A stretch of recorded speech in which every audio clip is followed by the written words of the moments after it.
Um, Thank you so much, Torsten, and thank you for having me and Roberto for this conversation. It's nice to have our labs a little connected and nice to find ways to kind of maintain this connection and conversation. This project has I'm going to spend some time on the background and of the project and thinking about the archive itself and the materials themselves a little bit with Roberto because that's a really important part of what the project is. Mhm. And we've been working on it for a couple of years now, but we're going very slow for reasons that will become clear. Yes, I'm a book historian interested in the conditions under which texts are made, and we thought it might be useful for Roberto and I to frame this conversation in terms of insider and outsider perspectives when it comes to the prison system, but especially the US's particularly terrible uh, crisis of mass incarceration and what it does to humans. So I am an outsider. I have not been incarcerated, and I have taught a workshop inside, but mostly am approaching this as a scholar interested in the history of prisons. And I'll let Roberto introduce himself. Yeah, my name is Roberto Gonzalez, and I work for the PG Green program now. You introduced me as a community education navigator, and I'm still trying to figure out what that means. But basically, I'm helping guys that are being released from prison reintegrate back into society. That's one of my passions, and I previously spent 35 years in prison, and I was released late last year, October of last year. And I had the pleasure of being introduced to Dr. Trettien, and we started working on this project with her through a mutual professor. And we've just gone to another level with this project, and we're um, still learning more things about it as we go along, learning about the humanity of it, how important um, these newspapers were inside the prisons. And these weren't just in one prison, they were all across the United States. And we also see how things have like really changed from that time, the late 1800s, turn of the century until now. And it's really interesting. And like I said, we're still learning more about this. So Yeah, it's a work absolutely. in progress. Totally a work in progress, and we have these conversations all the time. So I want to I'll introduce the a little bit more about the archive, and I want to do it by way of talking about one anecdote. Sometime in 1912, this man who was a philanthropist and politician, his name was Thomas Mott Osborne, he read this book. It's My Life in Prison, and it was by this guy Donald Lowry, who spent 10 years inside San Quentin prison, a kind of famous prison in the United States, in California. And he wrote this memoir about it. And Osborne read the memoir and was absolutely horrified at thinking about the conditions inside prison. And so he voluntarily entered Auburn Prison, another fairly famous prison here in New York, where he stayed for 6 days as, quote, Tom Brown, otherwise known as inmate 33333X. And his voluntary incarceration was widely reported on the media. He did this in order to learn more about what conditions were like on the inside, but it was subject to both praise and mockery. And after staying inside for only 6 days, he published a memoir about those 6 days called Within Prison Walls, this diary that he had kind of kept while he was inside. And the diary is studded with critiques of the system, but also letters from men who were incarcerated alongside him who talked about what it was like to be inside. And people loved this book. It was a bestseller. They just kind of ate up this kind of reportage. One of the book's reviewers raved, quote, Mr. Osborne conveys to the penitentiary novice the penitentiary feel. So it felt like it was an authentic look inside prisons. It was a major success, and Osborne himself quickly became one of the most notorious reform-minded wardens at another famous prison called Sing Sing in New York. And he was a prominent critic of how America approached incarceration as punishment. At least that was his reputation in the popular media. Among what was known as the penal press, and this is the network of newspapers that are written edited, and printed by and for incarcerated individuals while they're in prison. Amongst this penal press, his story was reported on very differently. And so when I was first working with this archive and reading through these newspapers, this really caught my eye. So what you're looking at here is a newspaper called The Umpire. This was published inside Eastern State Penitentiary, written by and for and printed by and for incarcerated people at Eastern State. And they approached Osborne's story entirely differently. So, for instance, here's an editorial in the Umpire, and I'm going to just read it out because it's very illuminating. It says, "A wealthy New York philanthropist has been just committed to the Auburn Penitentiary at his own request in order that he may gather by personal experience the feelings of a man behind the bars. He has the right idea, but he is going about it the wrong way. To make the experiment complete and of real value, he should have committed a crime, denied his guilt, passed through the rigors of the third degree, faced a crowded courtroom, and endured the agony of waiting for a verdict. He should want to know something of the feelings of a man when his whole nervous system is keyed up to the point of collapsing from its own tension as he listens to the words of condemnation from the presiding judge. He should want to learn and feel the calipers on his face and head. This was a tool that was used to measure the body parts of incarcerated people before fingerprinting. The steel rule against his bare flesh and the ignominy of delving into his family history. He by all means ought to know how it feels to count the days and years to his release and then experience the cruelest of all tortures, the uncertainty of the time of discharge, engendering an agony of suspense so bitter that men's reasons have tottered under the ordeal. He also should know the joy of freedom for the time and the awakening to the fact that he has a world to face and that he has a living to make, that society is not through with him, that he is a marked man who will not be forgiven until he has made good to the uttermost. So, in other words, what's going on here is the editor who is incarcerated is talking about the experience of living, quote, within prison walls, but also putting it within the context of this much larger ensnarement within the criminal justice system, where the accused is subject to the shame of public contempt and condemnation. And so he's really kind of putting a completely different spin on what the public thought was this amazing philanthropic mission. So, in other words, this is a much more nuanced critique of carceral punishment than we ever find in Osborne's experiment. Here, the editor is saying, instead of calling us out as being criminals, call us back into a community with robust safety nets, a world that models the one where we all what that we might all want to live in, that models kind of shared responsibility and mutual respect for each other. And I'm going to turn it over to Roberto to comment on this editorial and kind of working with the data as we were digitizing and coming across things like this. Um, so what I found like so interesting in this, and Whitney and I had talked about this, was how um, no one in these papers were identified by name. Everyone was identified by number. And the only way to find out about who these people were was through the writings. So some of the guys inside would know who each one of them were uh, just by the context of the article. But then Dr. Trettien, she would actually go in to the archives. I guess it was the prison records. Is that right, Whitney, Hmm. that you went into? And be able to look up the numbers of the authors of the articles and find out who these people were. So she's kind of like through this project, given these guys who created these writings life now and perpetuating them, whereas no one would have known who they were. So this is something like that.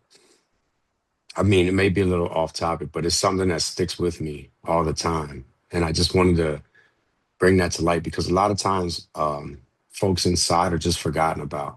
They're not looked at as people, they're looked at as numbers, and it's a whole different world when you go in there. So for someone to like take this interest in this project and um, pull the person out of this, the humanity out of it, it's something big.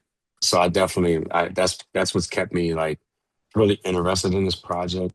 and just Whitney for doing this.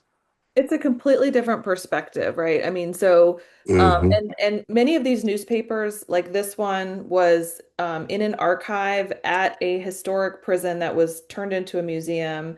The archive does not have good resources, Mm-mm. and it exists in a single issue. So these are very precarious, vulnerable archives that have, for the most part, not been looked at. In the last couple of years, there's been more efforts to consider them, but.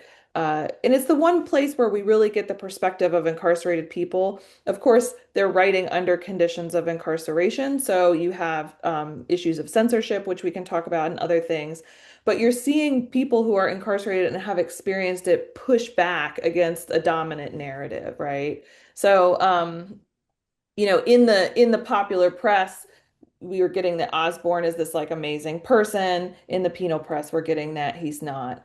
I wanted to point out too, so when I was first looking at these Osborne, and Roberto, you might remember this, when we were first looking at this story, Osborne in the popular press, it's all reported as this is an amazing thing he did. If we zoom out to the bigger newspaper, which I always teach my students to do when they're looking at digital archives, right? Like if you only look at the one article, you're missing the context. What we see is racism, xenophobia, like what was happening in America at this time, right? Really horrible things in some ways, in many ways. If we zoom out on the umpire, and I do this in class with students, like we get an entirely different perspective on what's happening because, of course, these are the communities of incarceration. So we're getting poems praising the men who are running the engine room. We're getting these little riddles about a toddler, Mary, who was incarcerated with her mother, and notices about the Jewish New Year, right? Um, it's interesting that it's multilingual because in Philadelphia at the time, of course, there were a lot of Italian immigrants. And so you have Italian speaking people inside the prison who are then going and writing articles to help the other people understand something like parole system, which they might not understand in the US context. So you're getting this kind of instead of getting xenophobia and racism, you're getting this fuller picture of a multilingual, multi-ethnic, multi-religious community that's actually caring for each other. And one of the most interesting ways they do this in this newspaper is through the Honor and Friendship Club. The Honor and Friendship Club would do things like gather Christmas funds for the children of the men who are incarcerated. When somebody died inside prison, they would get a fund together to throw a funeral for them so they didn't have to go into a pauper's grave. So you're seeing just in short, you're seeing a lot of care and concern for each other that completely overturns the public narrative that you're getting of incarcerated men and women as kind of criminals, as animals, this kind of brutal image. Um, and I don't know, Roberto, if you want to speak to that, or if you feel like you've already said, yeah. I mean, you just like kind of like recapped it all because um, most people like have from the outside looking in. I always say this like you have a perspective of persons who are incarcerated until you meet them. And then once you meet them, then it usually changes your perspective. And so I think that in reading these things, again, it gives humanity to those who wrote the articles. It gives you insight into what's going on inside of there beyond just the punishment or what this person may have done to land them inside. And so it just it gives life to something that is just, you know, from the outside looking in, it gives you a whole nother perspective. And And so, mm, oh, sorry to cut you off. Go ahead. no, that's fine. Yeah, it gives you such another perspective. It gives you that human perspective. It gives you the real perspective because they're writing about everyday life in there. And then some people are amazed that this is what is actually going on inside. Like they're actually, conducting a life. They're getting newspapers. They're having, um, Christmas dinner, for example. In the one article, in the one issue, that's what they talked about. That was like the main focus was Christmas dinner, and these are things like they're still people, and so it's just bringing them to life. Yeah, and so this became part of the mission of looking at these things. I'm a printing historian and book historian, so I originally came to it interested in the printing press inside prisons, and these whole other stories were emerging. I'll just give you one more example. One of the people became totally charmed with while looking at this archive was this guy named Jingles. He's a poet, and he writes really funny kind of jangly rhymes. And it becomes kind of running jokes over the series of different issues. So they make fun of each other for having bald heads, right? Like he's sending in funny letters to the editor that are responding to things that are happening on the yard. They're again making fun of him for being bald. All this kind of like ribbing and joshing of each other, and honestly like relentlessly mocking of each other. And it's part of this way of forming community in text. It has the effect of drawing the reader into a community that's a shared community. So once we start becoming interested in these individuals, originally the project was working with students to digitize them. So the archive is precarious. I worked with Eastern State Penitentiary to bring the materials to the University of Pennsylvania, have them digitized. And then I would work with students in classes to index and produce metadata for the articles, which pretty straightforward, digital history type stuff. But then we became interested in figures like Jingles, and we wanted to know more about them. As Roberto pointed out, in order to know more about them, you have to have their inmate number because they were not allowed to sign their own names. They used pseudonyms or their inmate number. And having their inmate number allows you to look up a convict reception register. So if you want to know who this editor is, you have to go to find B7413, person who was incarcerated February 1916 at Eastern State Penitentiary in our state archives. And so that's what we did for someone like Jingles. And we learned who he is, Edward or Edwin Franklin. Um, a white young man who was incarcerated several different times for larceny. Um, so this starts to introduce some of the problems because we're working with students and to know who these people are, we have to go to the convict reception register. And that introduces a problem that we're going to spend a little bit of time talking about. Um, but before I do that, I just want to explain a little more about these newspapers in case we're not familiar with them. So the Umpire that I just described is only one newspaper that was published at Eastern State Penitentiary. Since 1800, over 450 of these newspapers have been written inside US prisons, and there was a lot of it happening in European prisons too, under a slightly different context.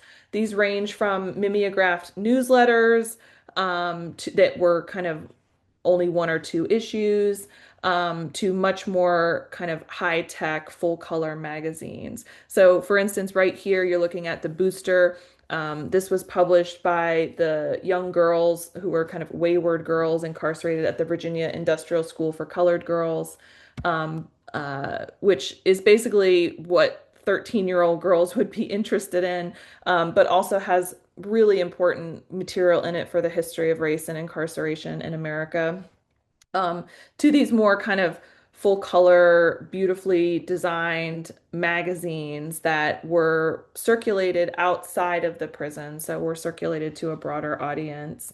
Um, and what both of these share is that they were printed under conditions of incarceration, and many of them on machines that were also used to extract free labor from those who were incarcerated. So since about 2020, I've been investigating this complicated archive, that we've introduced some of the complications already, where printing presses are both a technology of exploitation and creative expression. And as I mentioned, at first I was only using it in the classes, working to digitize the materials within these newspapers. So I would take classes to Eastern State Penitentiary. That's the archivist Erica Harmon, showing some of the materials that's the little archive at Eastern State Penitentiary.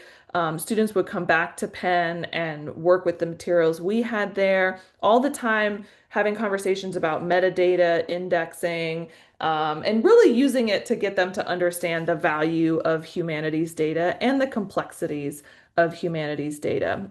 But as I did so, I kept coming across these issues similar to the one I just mentioned with jingles, where in order to learn more, you have to go to the convict reception registers.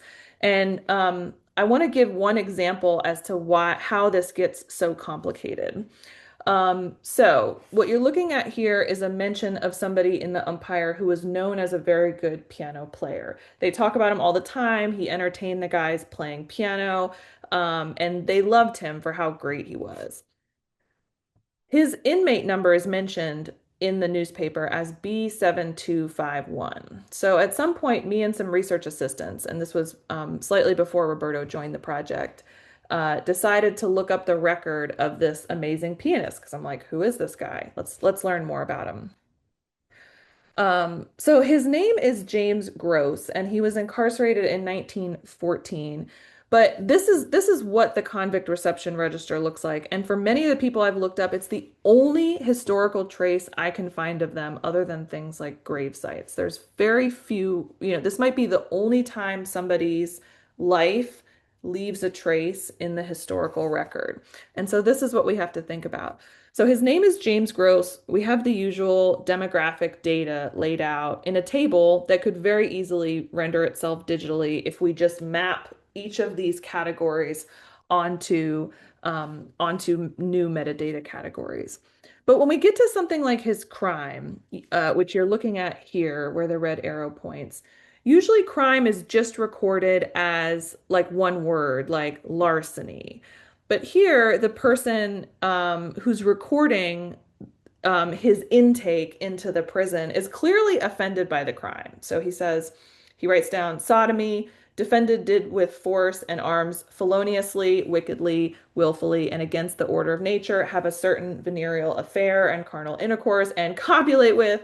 And between him, the said James C. Gross and Robert Anderson did insert the person and private parts of him into the mouth of James D. Gross and did then and there commit the crime of sodomy and buggery, right? So they're just going on and on about this crime. Clear to me as a literature person, that reads like offense, right? They are offended by this crime. And they're just going on and on about it, saying willfully, wickedly, feloniously, against the order of nature, right? This is the kind of thing when I started encountering it with students, it stops you in your tracks because you cannot just extract this data using HTR or other technologies and drop it into a spreadsheet and think you've done the work because the data itself is too historically fraught. Sodomy is no longer illegal, but was illegal at the time. And what I am reading as a person in 2025 here is a history of queer sexuality, not a history of, felonious, willful, wicked, against the order of nature crime, right? So we can't just adopt that and put it on a website, and we can't even really just use it in a typical spreadsheet. And so a big part of what this project has been working through is how to retain these records. So what we've landed on is we download the images onto a private folder and keep the data that way. But we haven't extracted this data and we just order them by number so that when somebody wants to go back, they can look at the original record with the original texture around it because something happens when you datafy that texture away from the manuscript that turns it into something that is objective, obvious, or plainly true. When this is not objective, obvious, or plainly true, what's happening here? And it got even more complicated with this James Gross person because I then went to the newspaper archives and started looking for him. And the reportage at the time was that he had abused young boys. But is this actually that he was incarcerated for something like pedophilia, or is it that pedophilia has long been tied to a history of queer sexuality that criminalizes gay people? So that's why we have to like be really careful about just dropping these things onto websites. Um, so at some point working through this stuff, I quickly came to the realization that the project was severely limited by my own outsider perspective. I was coming at it like a historian, but so much of the things we do in the humanities, the historian's or the sociologist's perspective is too limited to really understand what's going on. And so at that point, I began reaching out to local prison education programs to see if there might be opportunities to collaborate with incarcerated or formerly incarcerated scholars who were also interested in the history of prisons to bring their unique intellect to the project. And that's how I met Roberto about a year ago. So, Roberto, I don't know if you want to say something, and you can leave your camera off if you need to, but if you want to All say right. something about how you got involved in the project. Well, yeah, I got involved because when I was released from prison, it was difficult for me to find employment because in the United States, period, they do background checks. So it's like very difficult to get past that when you have a felony conviction. And um, like I said, a lot of people just don't give you a second chance. They have already a mindset of who you are and just based upon you being incarcerated, not even necessarily about your crime. Just like Dr. Trettien was speaking about um, that person's crime of sodomy or abusing young boys. Right away, a stigmatism is attached to you.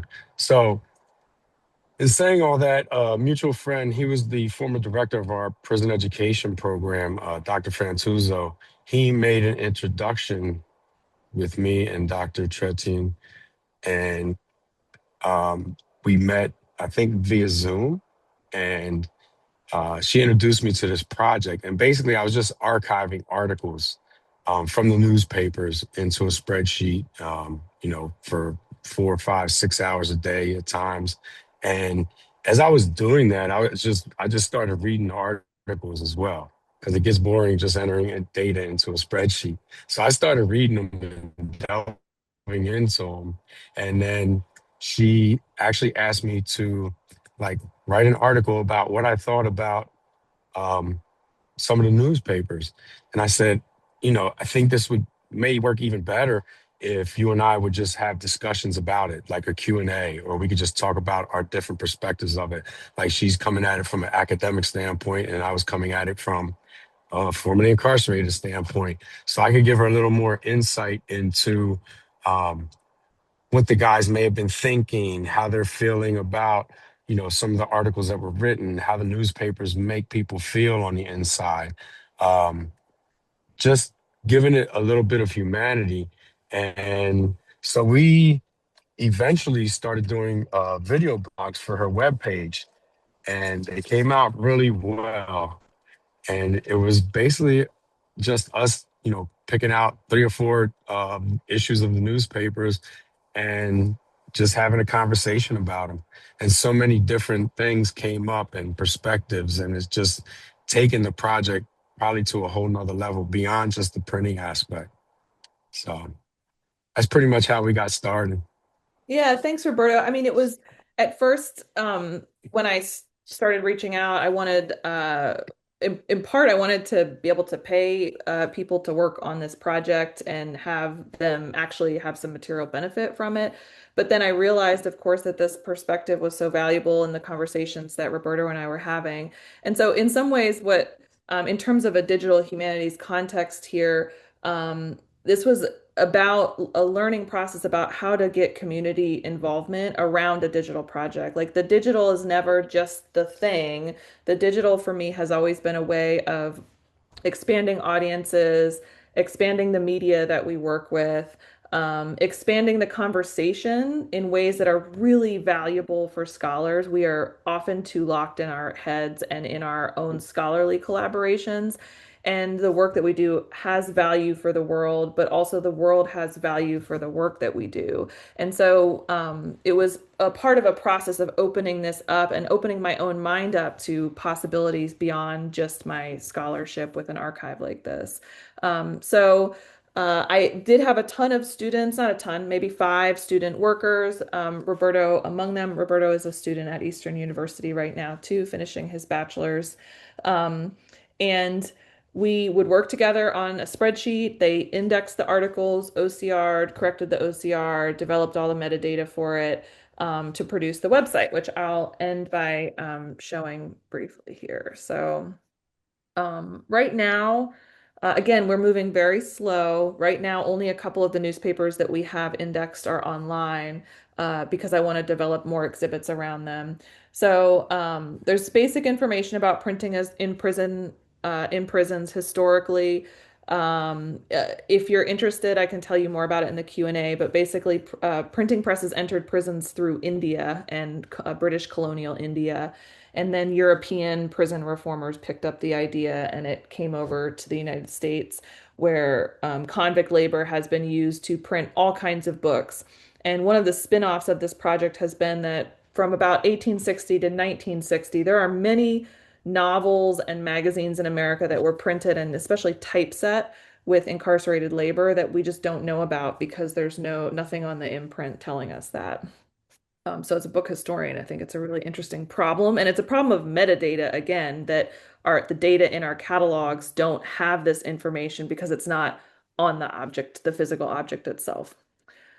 And we also have a library right now. It's the newspapers that were printed at Eastern State Penitentiary. But what I wanted to do was think beyond the digital collection, digital archive, and think about curating it. So I tried to give some information about what the umpire looks like as a thing, so you understand the tactility, the physicality of the thing that you would get. And then we've together curated some subset collections, like these are all the poems that are in the Umpire, for instance. And as Roberto mentioned, we sat down over a couple different times and we just talked on camera. And I went through and cut up these conversations in conversation with Roberto and use them to give context to the video, give context to the archive itself. So even like with something like there was an ad column in the Umpire, and Roberto here in this video talks about how something like classifieds are used today. So a big thing about what we're trying to do is instead of just digitizing and putting it online, of course, we're trying to think about giving really rich context that isn't an exhibit necessarily, but is rich context to the data where you can't even access the data until you've kind of understood something about it. We have large spreadsheets basically of data from about four or five other newspapers that Roberto's done a lot of work on digitizing that are not on here yet because I haven't had the time basically to put the context on. And I also ran out of funding because of funding problems in the United States right now at the beginning of this year. So the project's a little bit on pause right now, and I'm happy to talk about how that's had an impact on digital humanities too. Um, but yeah, that's where we're at. I'll just end by saying that the goals of the project are to engage in collective pedagogy through hands-on mentorship and teaching and instruction. So that includes the courses, but also teaching inside prisons, mentorship of research assistants, working with people like Roberto who are also tutoring and developing tutoring and reentry programs for formerly incarcerated people. We're curating historical data that we've been generating on the website, including insights about the history of the printing press.